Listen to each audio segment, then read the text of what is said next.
Selamat datang juga Direktur Utama PT Bukit Asam Bapak Surya Eko Adianto dan juga jajaran direksi lainnya yang pada siang menjelang sore hari ini juga hadir langsung.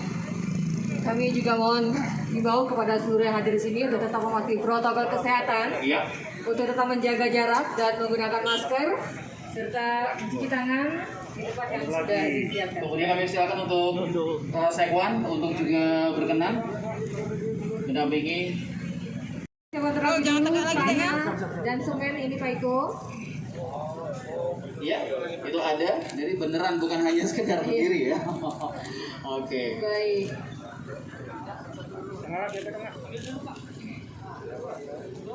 Ya, mungkin ambil dulu nanti berbarengan saat melupakannya. Ambil sedikit-sedikit. Ya, ini bertanya-tanya kapan di mana ini Tanjung Nikora wisatanya ini lagi berjalan. Kapan akan dibangun? Betul. Dan kita berharap mudah-mudahan situasi pandemi Covid cepat berlalu. Ya.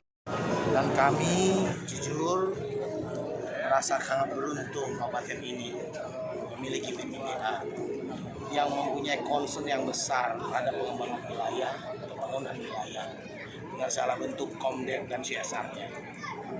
Adalah peletakan batu pertama untuk Plaza Saringan. Plaza Saringan itu jangan dibayangkan sebagai gedung. Ini adalah lahan ruang terbuka. Tadi udah dijelasin clear.